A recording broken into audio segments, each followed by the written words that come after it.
Bonjour à chacun, bienvenue à ceux qui nous suivent sur Internet. En fait, il n'y a que des gens sur Internet aujourd'hui et on est content de vous accueillir. Voilà, ça fait bizarre, ça fait le 3e dimanche qu'on vit un culte virtuel, mais vous êtes bien là et on est content de vous accueillir.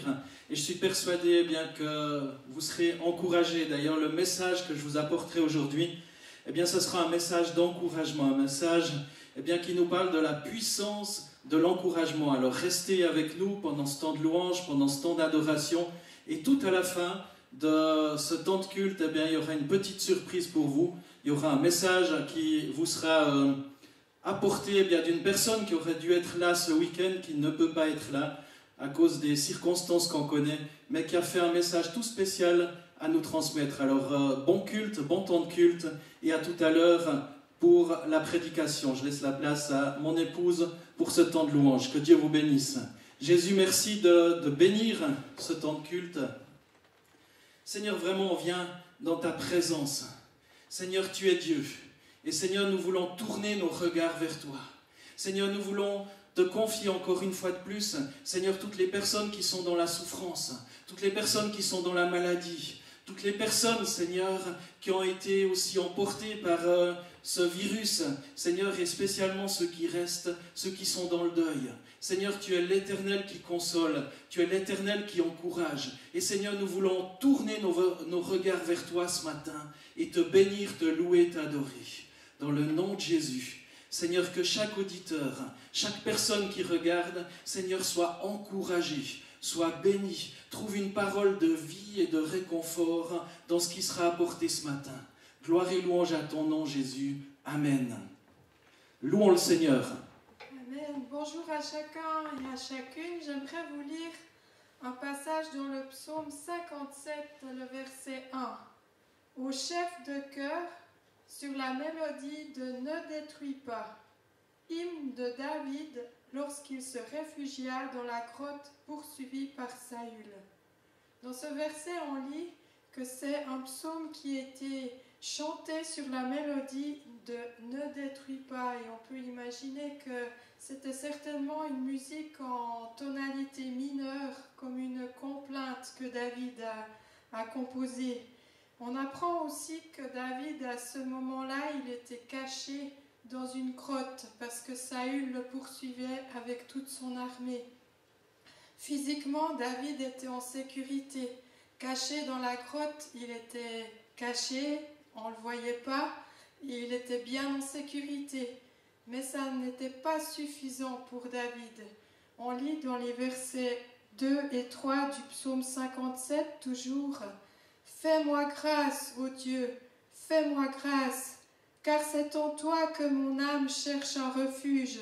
Je cherche un refuge à l'ombre de tes ailes, jusqu'à ce que le malheur soit passé. Je crie au Dieu très haut, au Dieu qui agit en ma faveur. » Dans cette grotte, David a fait monter une prière vers Dieu, le suppliant de lui faire grâce, de protéger son âme, jusqu'à ce que le malheur soit passé. Nous voyons la foi de David. David a prié avec foi. Il savait que Dieu allait le délivrer de ce malheur qui passait. Il a crié au Dieu très haut, à celui qui agit en sa faveur. Et ce matin, je vous invite à chanter avec moi. Et tous ensemble, nous voulons nous approcher de la croix, ce lieu qui nous rappelle que Jésus est mort pour nous, que Jésus est ressuscité pour nous, que Jésus nous aime, qu'à la croix il a tout accompli et que rien ne peut nous séparer de son amour.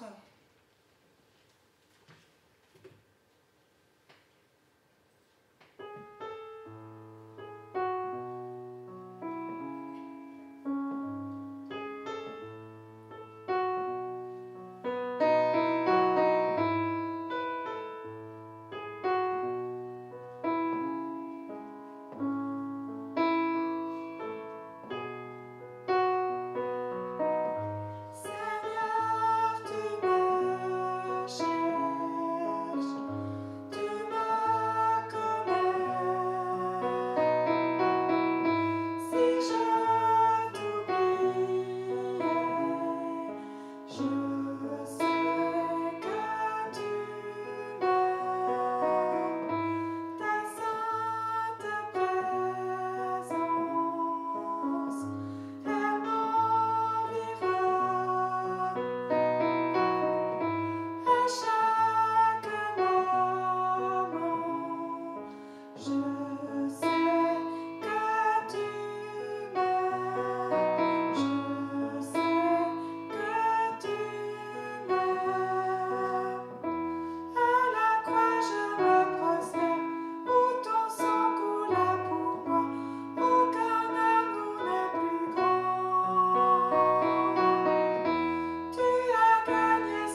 toujours au psaume 57, au verset 8, nous apprenons que Dieu a déjà répondu à la prière de David. Je lis au verset 8. « Mon cœur est rassuré, ô Dieu, mon cœur est rassuré. Je chanterai, je ferai retentir mes instruments. Réveille-toi, mon âme. Réveillez-vous, mon luth et ma harpe. Je veux réveiller l'aurore. Je te louerai parmi les peuples, Seigneur. Je te chanterai parmi les nations, car ta bonté s'élève jusqu'au ciel et ta vérité atteint les nuages. Élève-toi au-dessus du ciel, ô Dieu, que ta gloire resplendisse sur toute la terre. »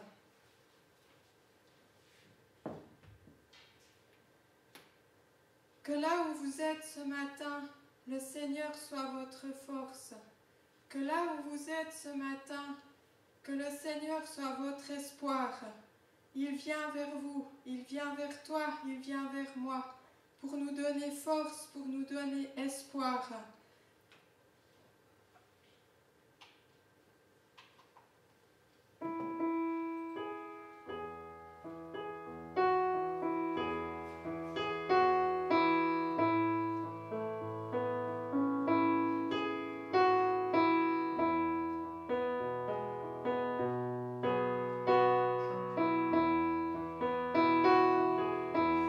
Tu es ma force.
chant, c'est toi que je suivrai toute ma vie.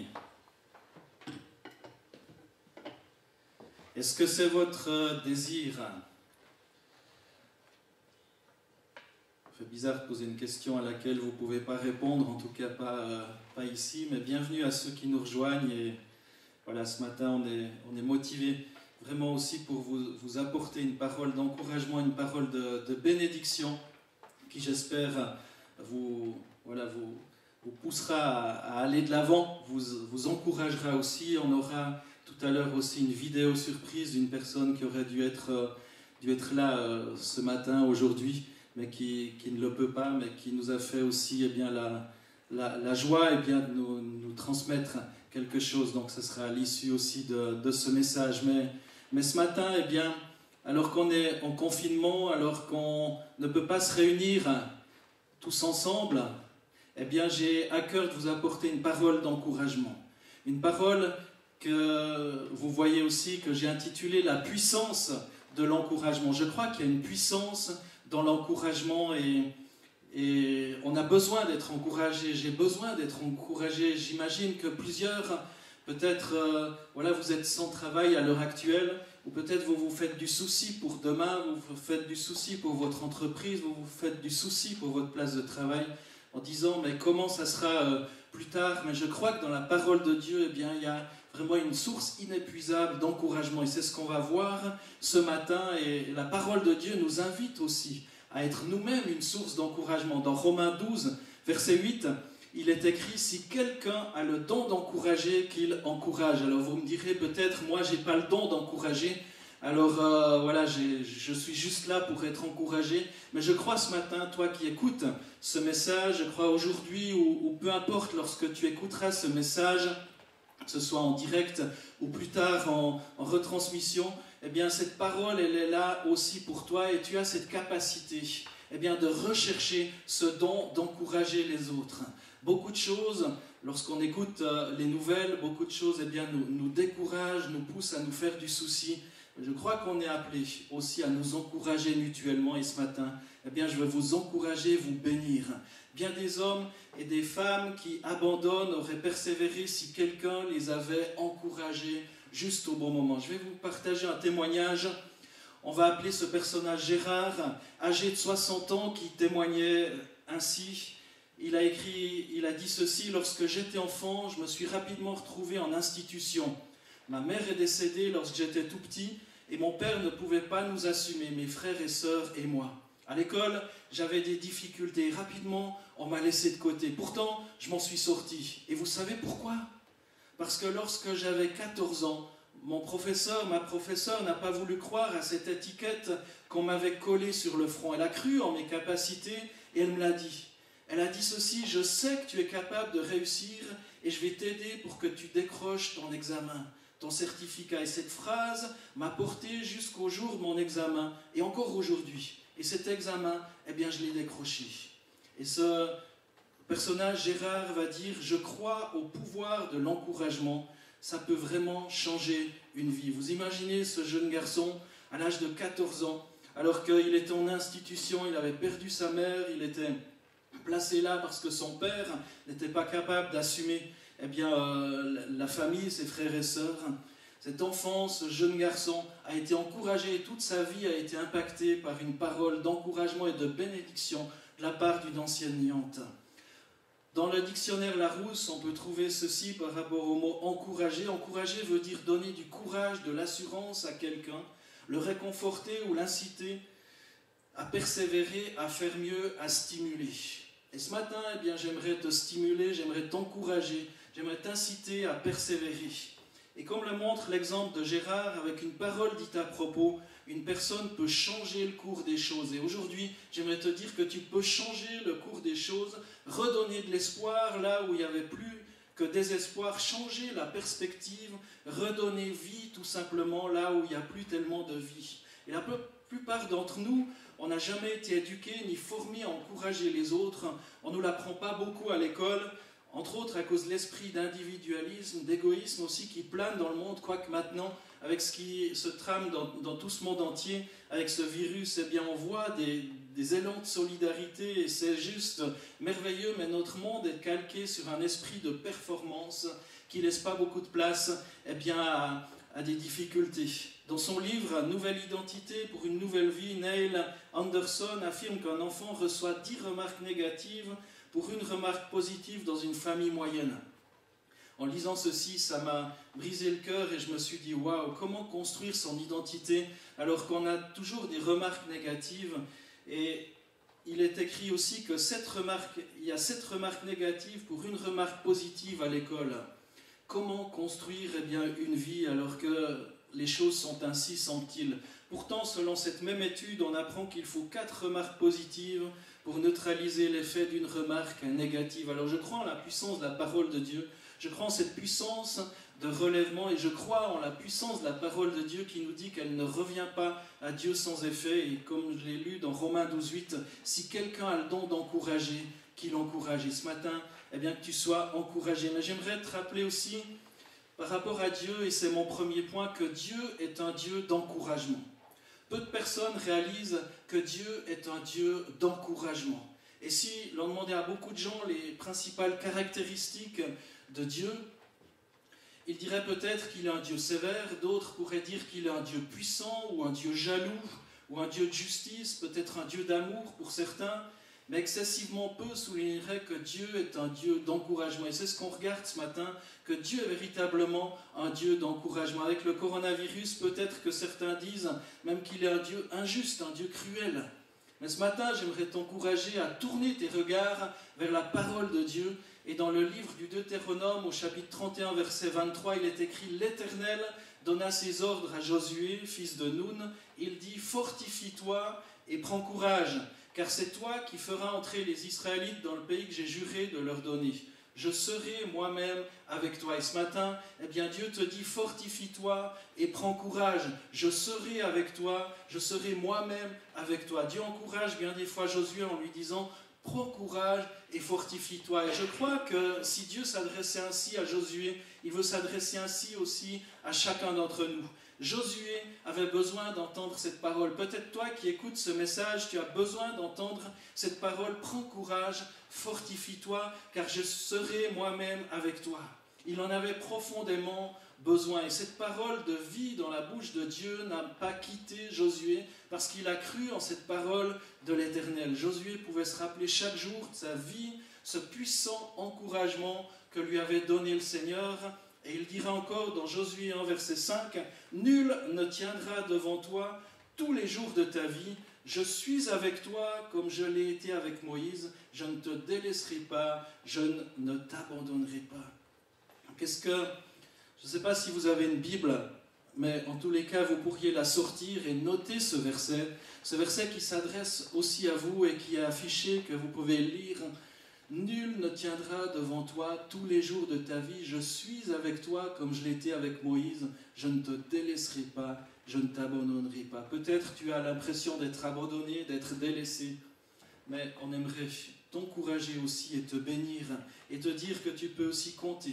Et bien sûr, beaucoup de personnes qui sont autour de toi et si tu es seul, on se fera un plaisir aussi de répondre à ton appel. Tu peux écrire un email ou nous contacter par téléphone, trouver notre contact, mais on aimerait aussi être un petit peu ces porte-parole de Dieu et t'encourager et te rappeler aussi ce que Dieu a dit à Moïse, « Je ne te délaisserai pas, je ne t'abandonnerai pas. » Quelle parole encourageante. Et à notre tour, on est appelé à être des partisans d'encouragement dans le monde qui se trouve être avec peu d'espérance. J'aimerais vous donner un autre témoignage. Celui-ci, je l'ai vécu personnellement. J'ai un de mes plus proches amis qui est décédé des suites du cancer l'année passée à l'âge de 49 ans. Et ça faisait une dizaine d'années qu'il se battait avec le cancer. Mais toujours lorsque j'étais avec lui, il avait une parole d'encouragement et ça m'a impacté. Je crois que ce témoignage m'impacte encore aujourd'hui. La vie de cette personne m'impacte encore aujourd'hui. Jamais il ne se plaignait. Et pourtant, il aurait eu des raisons de se plaindre. Toujours, il cherchait à encourager. Et je peux reconnaître aujourd'hui combien Dieu l'a utilisé pour m'encourager dans des moments difficiles.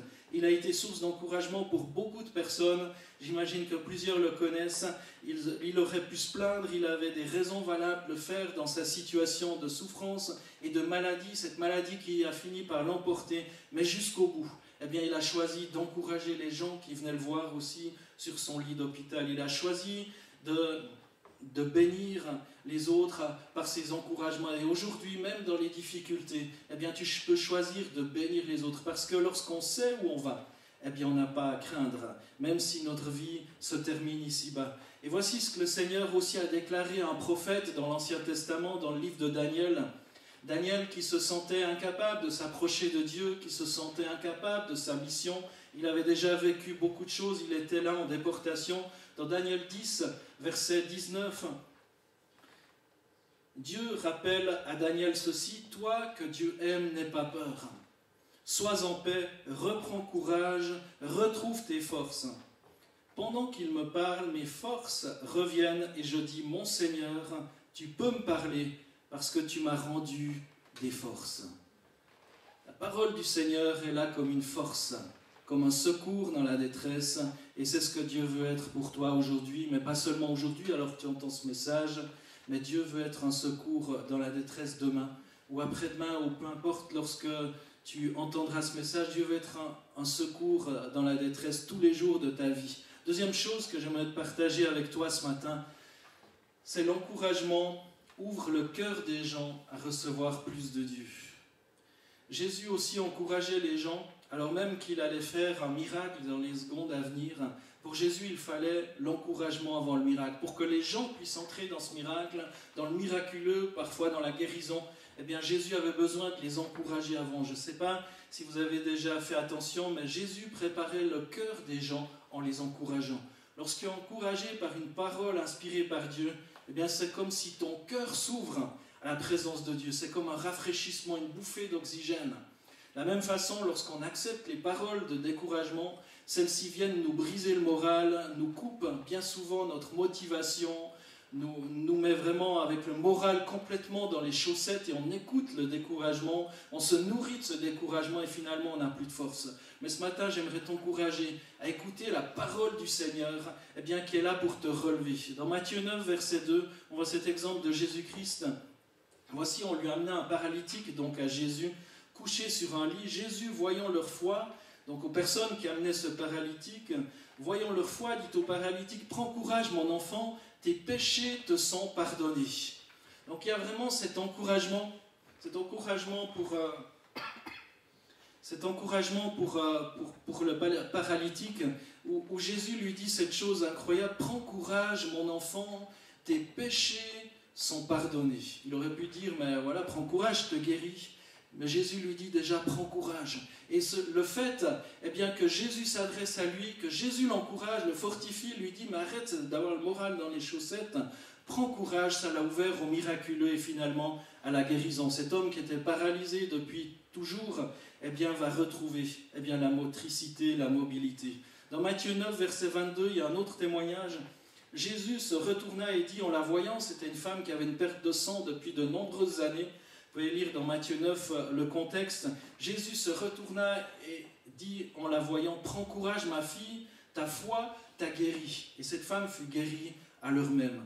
Moi, ça m'impressionne eh bien, le fait que Jésus va encourager les gens à qui il s'adresse. Jésus aimait encourager les gens. Et je crois que ce matin, il y a une parole d'encouragement pour toi. Dieu veut t'encourager. Quoi que ce soit que tu vives, Jésus veut t'encourager. Il savait que la foi ne s'élève pas d'un cœur découragé. Lorsque tu es découragé, il paraît si difficile d'avoir la foi. Et c'est pourtant là qu'on a souvent le plus besoin d'être encouragé quand c'est difficile. Même après sa mort, Jésus continuait d'encourager. Il s'est présenté à l'apôtre Paul, alors que l'apôtre Paul était emprisonné. Les personnes de l'époque, les religieux de l'époque, en voulaient à sa vie, voulaient le tuer.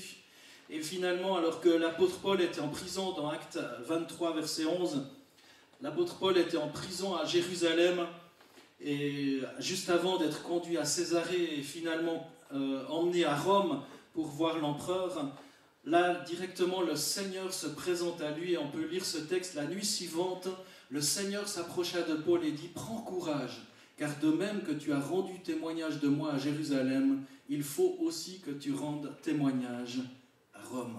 Prends courage. » Même l'apôtre Paul qui a écrit ces 13 livres dans le Nouveau Testament, 13 lettres que l'apôtre Paul a écrit à différentes personnes et qu'on peut retrouver dans la Bible, l'apôtre Paul a eu besoin de reprendre courage et le Seigneur lui-même s'est approché de lui en lui disant « Prends courage, car de même tu as rendu témoignage de moi à Jérusalem, il faut aussi que tu rendes témoignage de moi à Rome. » L'apôtre Paul n'a pas été libéré à ce moment-là. Il n'a pas vécu, je dirais, un miracle où tout à coup ses chaînes tombaient, il aurait pu sortir de la prison.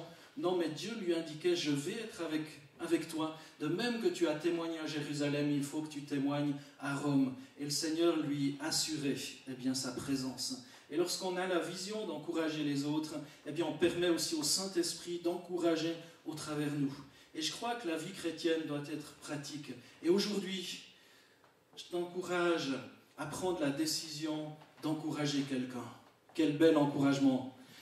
Aujourd'hui, prenez la décision d'encourager quelqu'un. Faites la différence dans le monde où l'encouragement est si souvent trompeur et manipulateur. Aujourd'hui, peut-être prenez votre téléphone et encouragez quelqu'un de votre famille, un de vos proches. Envoyez-lui un message, un texte d'encouragement, une parole de bénédiction, une parole de Dieu. C'est à la portée de chacun d'entre nous d'encourager une personne. Et je te mets au défi d'encourager au minimum une personne dans cette journée en lui disant des paroles de bénédiction, en relevant peut-être ses qualités ou en lui donnant une parole qui va la relever, qui va l'encourager à poursuivre. Faites la différence dans ce monde. L'amour, c'est aussi ça, c'est savoir encourager ceux qui nous entourent. Combien, par exemple, une maman a besoin d'être encouragée pour son rôle de mère et de femme. On peut trouver parfois normal ce que les mamans font ou ce que les mères font, mais ce n'est pas forcément normal. Ça demande du travail, ça demande de la persévérance de tous les jours. Aujourd'hui, encourage peut-être une maman. Combien un père a besoin d'être encouragé dans son rôle d'époux et de père peut-être. Un enfant a besoin d'être encouragé dans les progrès et les efforts qu'il fait, même s'ils sont petits. Même si on pourrait dire qu'il peut en faire plus, aujourd'hui tu as cette capacité d'encourager tes enfants. On remercie le personnel médical, on voit que tous les soirs, au balcon, des personnes font de la musique, applaudissent, et c'est très bien d'encourager tout ce personnel médical, mais encouragez aussi peut-être ceux qui produisent vos légumes, parce qu'eux aussi travaillent, eux aussi font quelque chose pour que demain vous puissiez trouver quelque chose dans les magasins pour vous nourrir. Encouragez peut-être la vendeuse dans le magasin. Peut-être qu'elle voit des gens stressés à longueur de journée. Peut-être qu'elle-même, elle est stressée. Peut-être qu'elle-même, elle a peur d'être dans la maladie. Mais tu peux encourager la vendeuse en lui disant merci pour ce qu'elle fait. Merci parce qu'elle est à son poste de travail. Et merci parce que tu peux aller acheter quelque chose parce qu'il y a quelqu'un qui est d'accord de te les vendre. Celui qui ramasse les poubelles aussi. Tu t'imagines peut-être si les poubelles s'entassent chez toi, si toute la nourriture reste là, tous les déchets restent là et les poubelles qui s'entassaient, mais tu peux remercier aussi tout le service de voirie, tous ceux qui nettoient quand même. Tu peux remercier le facteur aussi qui distribue ton courrier, l'électricien peut-être, parce que tu peux regarder sur Internet, et si tu regardes sur Internet, c'est qu'il y a de l'électricité, c'est que les choses fonctionnent. Tu peux avoir de la reconnaissance et encourager aussi peut-être le pompier, encourager le policier, le boulanger, le boucher, le plombier, l'installateur sanitaire. Celui qui doit continuer de travailler a lui aussi besoin d'être encouragé. Tu peux encourager ton banquier, celui qui entretient ton ascenseur, peut-être des paroles d'encouragement. Et si on ne les retient pas, elles ouvriront parfois la porte au miraculeux. Et je t'encourage vraiment à être une source d'encouragement. Troisième chose, j'aimerais partager avec vous ce matin, avec vous au travers de ce message, c'est que l'encouragement est une source de vie. Des vies seraient épargnées par une parole d'encouragement. Vous me direz peut-être, est-ce que tu crois vraiment qu'une simple parole d'encouragement va sauver une vie ? Peut-être que ça ne va pas la sauver directement, mais ça va l'impacter. Je vous ai partagé ce témoignage de Gérard au tout début de mon intervention. Une parole d'encouragement inspirée, dite dans l'amour de Dieu, va impacter quelqu'un. Pas forcément en lui parlant de Dieu, mais simplement en lui témoignant de ta reconnaissance, en l'encourageant dans ce qu'elle fait, dans ce qu'elle est. Le monde essaye constamment de nous décourager, de nous dénigrer, mais Dieu nous encourage et Dieu veut t'encourager. Il a même mis à nos côtés le Saint-Esprit pour nous consoler, pour nous encourager quand on en a besoin. Sa parole est tellement encourageante. Lis cette Bible, lis la Bible. Je t'encourage à lire la Bible. Il n'a jamais laissé personne avec son problème sans solution. Jésus a toujours une parole encourageante à donner à celles et ceux qui s'approchent de lui. Dans la Bible, on trouve plusieurs modèles de personnes qui avaient cette sensibilité, ce souci d'encourager, de porter leurs amis dans des moments difficiles. L'apôtre Paul est bien connu pour avoir encouragé les églises à persévérer dans les épreuves. On trouve toutes ces lettres que l'apôtre Paul adresse aux églises, l'apôtre Paul, les Romains, les Corinthiens, les Galates, les Éphésiens, etc. L'apôtre Paul va encourager de nombreuses églises, de nombreux personnages aussi différents au travers de son ministère. Dans la Bible, on le voit, il y a 2000 ans. Mais cependant, lui aussi a eu besoin d'être encouragé à persévérer dans les temps où il était en prison. Par exemple, je vous ai lu ce texte d'Acte 23 tout à l'heure, où carrément Dieu lui-même, Jésus lui-même, s'est adressé à lui en lui disant « Mais prends courage, tu vas témoigner à Rome, je serai avec toi ». On connaît peu les personnes sans qui Paul aurait pu tenir le cap dans son ministère. On ne dit pas grand-chose sur ces personnes qui l'ont encouragé. Il y a cet exemple de Jésus-Christ qui l'a encouragé directement, mais il y a différentes autres personnes qui sont venues à ses côtés et qui l'ont encouragé à persévérer. Elles ont effectué leur ministère d'encouragement, de réconfort dans l'ombre. On ne sait pas grand-chose sur ces personnes, mais je vais vous parler d'un personnage qui se sont montrés véritablement fidèles dans leur soutien par rapport à l'apôtre Paul. On peut trouver un personnage dans 2 Timothée 1, versets 16 à 18. On nous parle d'Onésiphore, que le Seigneur montre sa bonté à la famille d'Onésiphore. C'est l'apôtre Paul qui parle dans sa lettre à Timothée ceci, que le Seigneur montre sa bonté à la famille d'Onésiphore. En effet, il m'a souvent encouragé. Il n'a pas eu honte de moi qui suis en prison. Au contraire, dès son arrivée à Rome, il m'a cherché partout et il m'a trouvé. Je ne sais pas si vous vous rendez compte, cette parole, cette puissance, cette parole, il m'a souvent encouragé. Pas juste une fois, pas juste 2 fois, mais l'apôtre Paul a été souvent encouragé par Onésiphore. Et Paul relève aussi cette bénédiction qu'il a eue. Au verset 18, l'apôtre Paul va dire que le Seigneur Jésus lui donne de recevoir la bonté de Dieu le jour du jugement. Oui, tu sais très bien tous les services qu'il m'a rendus à Éphèse. On ne sait pas grand-chose sur Onésiphore, mais on sait qu'à de nombreuses reprises, il a encouragé l'apôtre Paul. Il n'a pas eu honte de lui alors qu'il était en prison. Il aurait pu dire « Ah là là, en prenant soin de Paul qui est en prison, je risque pour ma vie. Peut-être que des gens vont aussi me jeter en prison parce que je vais être complice de ce que Paul fait et je vais fuir. » Non, l'apôtre Paul n'a pas eu honte et très souvent, il a encouragé. Onésiphore a très souvent encouragé l'apôtre Paul.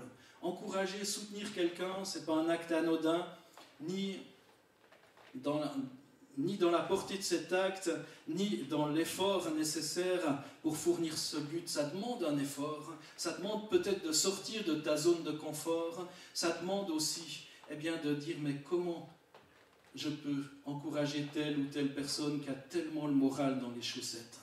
Tu peux trouver le moyen de l'encourager. Comme Paul le reconnaît, Onésiphore n'a pas regardé à son propre intérêt ni à sa fatigue. Il a dit « Il m'a cherché partout et il m'a trouvé ». Ça a demandé un effort à Onésiphore. Vous imaginez, dans une ville, il n'y avait pas d'internet, il n'y avait pas de téléphone portable pour se fixer un rendez-vous et trouver un moment pour se rencontrer. Non, il n'y avait pas tous ces moyens qu'on a aujourd'hui. Et Onésiphore a vraiment cherché partout l'apôtre Paul parce qu'il voulait vraiment l'encourager. Est-ce que ce matin, tu veux vraiment encourager une personne?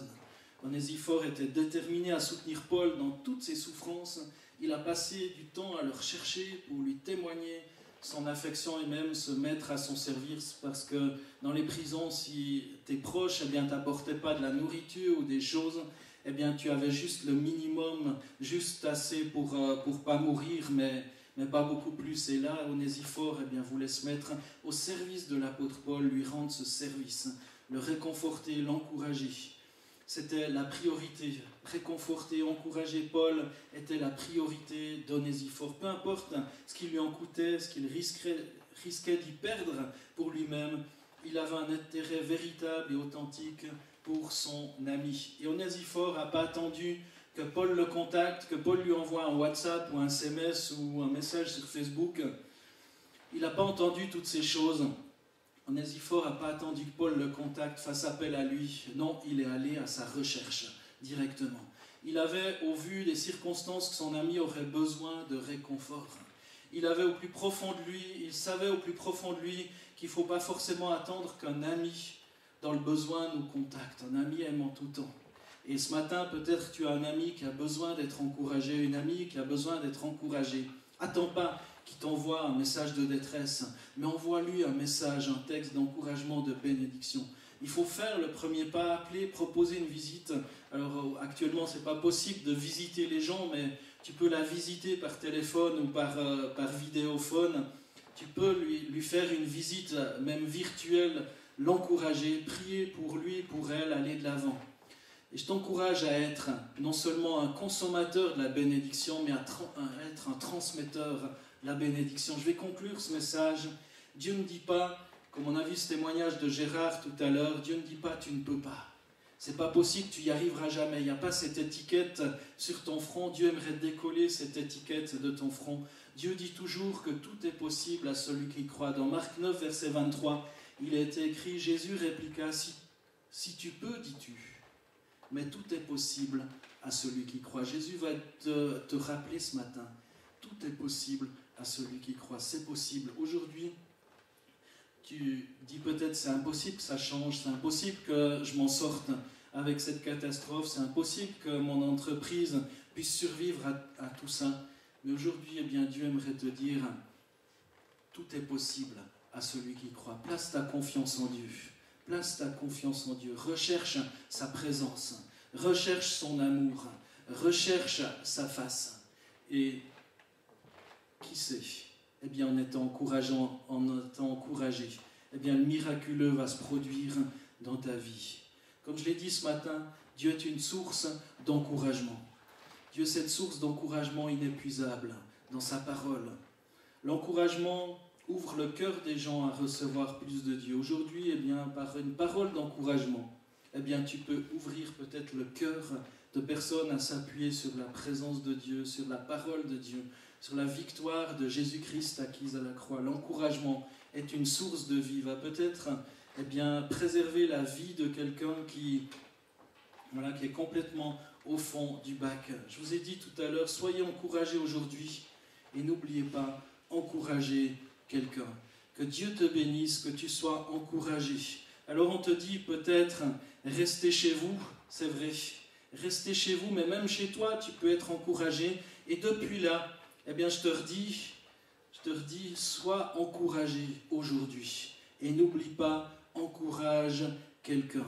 Depuis chez toi, tu peux être une source d'encouragement pour ta famille, pour ton couple, pour tes enfants ou pour ceux qui t'entourent, tes voisins. Sois une source d'encouragement. Pour tes collègues, tu peux peut-être plus aller sur ta place de travail, mais sois une source d'encouragement. Et j'aimerais prier aussi eh bien, pour vous qui avez écouté ce message, afin que vous soyez bénis de toute bénédiction qui se trouve dans les lieux célestes en Jésus-Christ.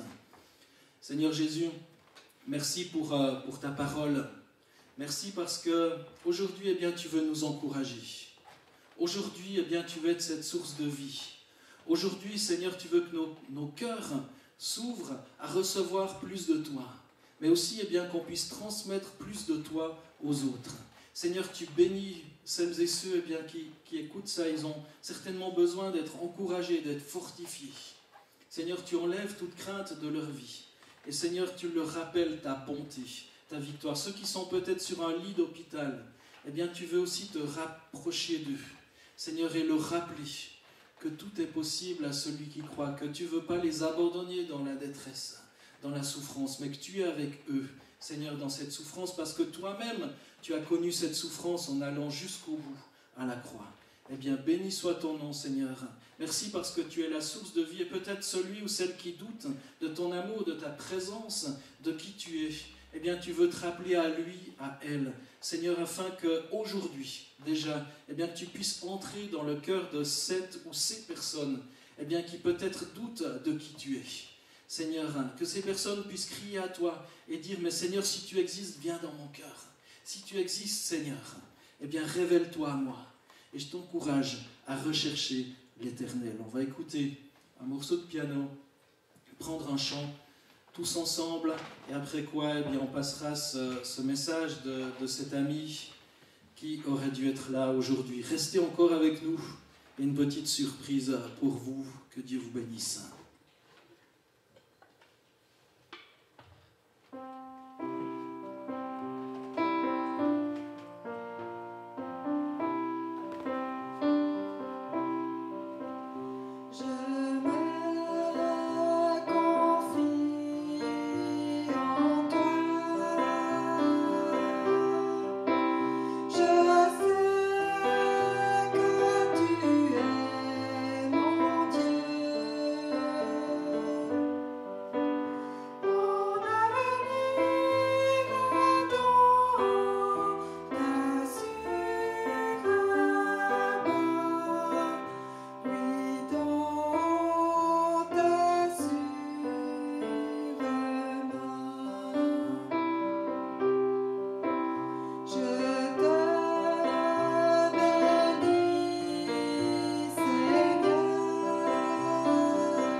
L'invité surprise va arriver.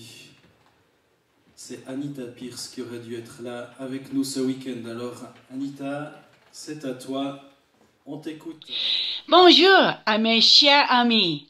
Je suis désolée, je ne peux pas être avec vous comme c'était prévu. Mais je suis très contente que je peux encourager avec une parole de Dieu. En Marc chapitre 4 et verset 35 jusqu'à 39, nous avons l'histoire des disciples quand ils avaient rencontré une tempête terrible. Et dans cette histoire, les disciples étaient pleins de crainte. Et maintenant, nous sommes aussi dans le temps d'une tempête terrible. Et peut-être vos cœurs sont pleins de crainte. Vous ne savez pas quoi faire. Mais dans cette petite histoire de la tempête, j'ai vu 4 choses que nous pouvons apprendre. Premièrement, il y aura les tempêtes dans la vie. La Bible dit clairement qu'à la fin de temps, il y aura des choses terribles qui arrivent sur terre. Mais au milieu de ces choses, Jésus dit, quand cela commencera d'arriver, redressez-vous et levez la tête, parce que votre délivrance approche. Pour nous qui connaissons le Seigneur, Notre espérance est sûre en Jésus-Christ. Et la deuxième chose, c'est nous devons garder la tempête hors du bateau. Parce que un bateau est fait pour flotter sur les eaux, même sur les vagues. Mais le problème, c'est quand les vagues et l'eau entrent dans le bateau. Et avec ça, le bateau peut couler. Très rapidement, en fait. Mais, si nous gardons la tempête hors de nos cœurs, ne laisse pas la tempête de la crainte, l'amertume, le manque de pardon et le désespoir. Ne laisse pas ces tempêtes entrer dans votre vie. Garde l'espérance en Jésus-Christ. Savez-vous que Jésus est avec vous dans la barque? Et la troisième chose, la tempête ne peut pas arrêter la puissance de Dieu. Les disciples sont terrifiés. Mais ils avaient appelé l'aide de Jésus.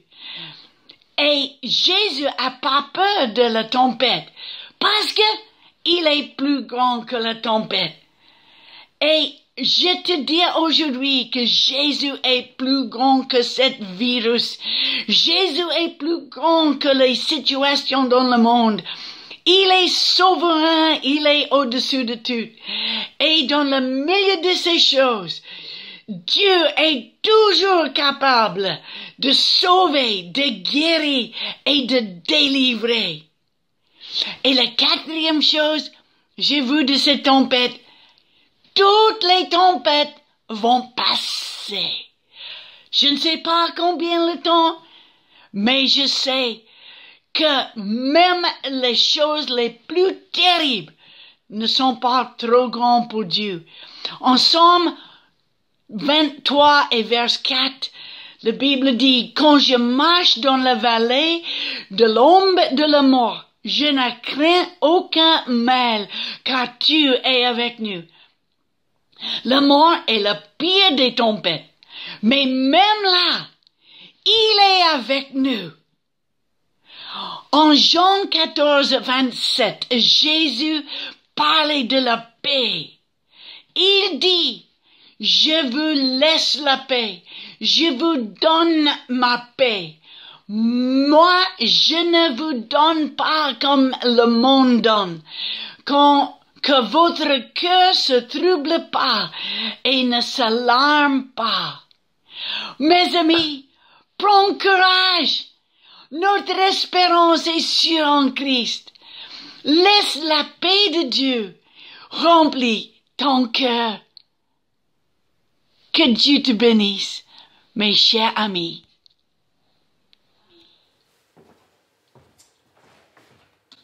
Alléluia, que Dieu vous bénisse.